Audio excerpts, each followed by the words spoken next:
Click the bell icon to get latest videos from Ekeeda. Hello student, welcome back to the subject of machine design 1. We are right now working on a numerical on power distribution shaft. In the previous session and previous that session, we have done the force analysis and we have done the resultant bending moment or maximum bending moment calculation, and we have found out that at point D the bending moment is going to be the maximum.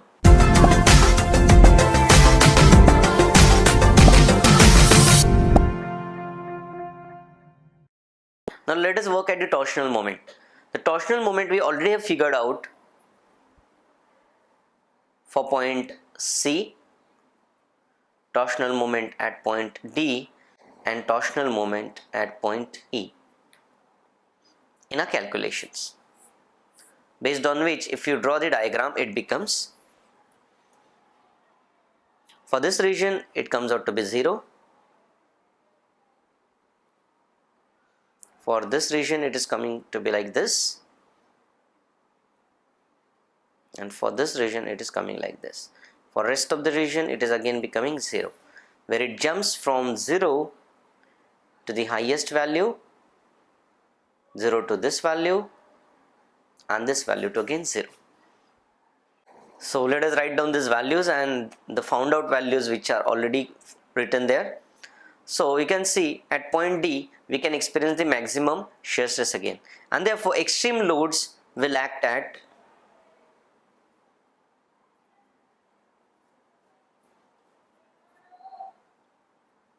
point D, where we know that the bending moment is equal to and the torsional moment is equal to. So this is the final selection of the values of bending and torsional for the given shaft. Let us move ahead and find out the bending stresses and shear stresses. The formula is very simple and clear also. So it is bending moment and this is your torsional moment. So the value comes out to be, whereas the value we have already considered for this is, or we'll keep this in terms of D only for time being, and therefore sigma B value comes out to be this expression, a constant divided by D cube Newton per millimeter square, where D is the unknown value. Let's move ahead for the shear stress calculation. Shear stress induced will be given by this formula, where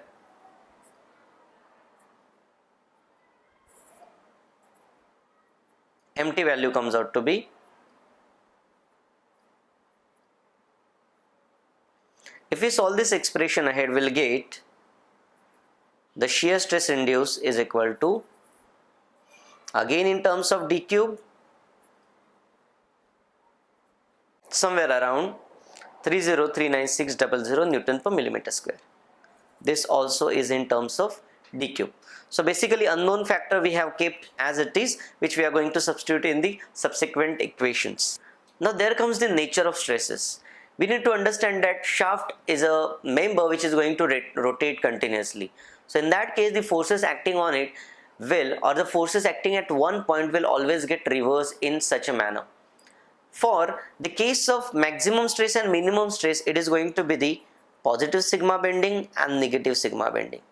When I say positive sigma bending, it is associated for sagging, and when I say it is negative, it is associated with hogging. Whereas the tau max is the only thing that is going to remain constant, because it is irrespective of the direction of rotation, and that's why it remains the T. If we take the mean of this two, it becomes 0, no doubt that, but if we take T mean of this, it remains tau only. So these are two important takeaway from this particular session, which we will be using in further subsequent equations. Let me mention that due to reversed nature,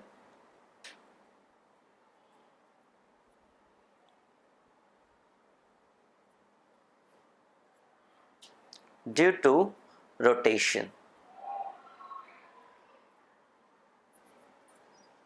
Now from PSG 7.8, and these are important because they are equivalent stresses and equivalent shear stresses.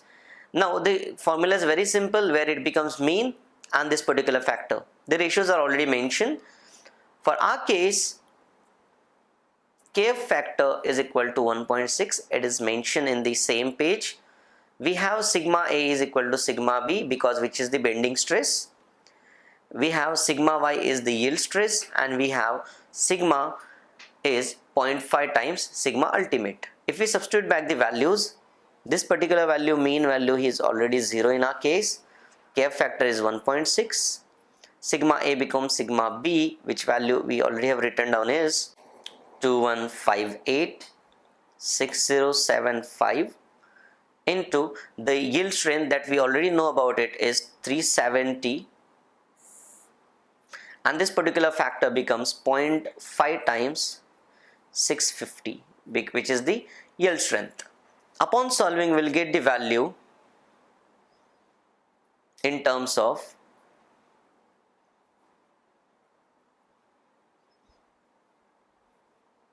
some constant divided by d cube. Of course, the value remains the same, Newton per millimeter square. The same thing here is done. T mean here is tau only, so the value is in terms of, let me write the value instead of tau, it is 3039,600 plus the Kf factor, and all other things are void because the Ta value is already 0 in our case, so this value particularly becomes 0, so it remains T cube. Let's write down the calculated part. So these are the main takeaway from this, where T equivalent value is given by this particular expression and tau equivalent is given by this particular expression. We know this is the final equation. The ratio between the n factor and all these are given. We already have these values. So after substituting, we'll get, let us square on both sides so that the square root option goes off. So the value of n we have been given is 1.8. Let's make it square, is equal to T sigma equivalent value we have already written down, and it is 37115100 divided by d cube into sigma y option we already have, which is 370, the bracket square,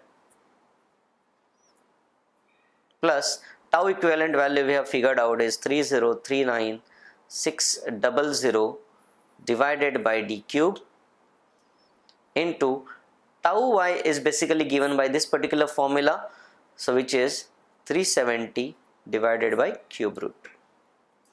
After evaluating, the only factor is d cube raised to 2 that we get, and therefore it becomes d raised to 6.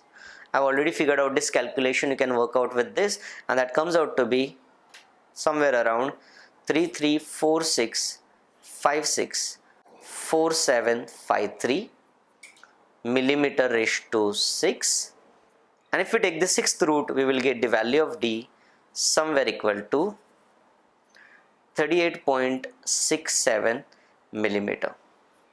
Now again, it is not the perfect value of the diameter, so let us go for the preferred value, and therefore let us say d is equal to 40 millimeter.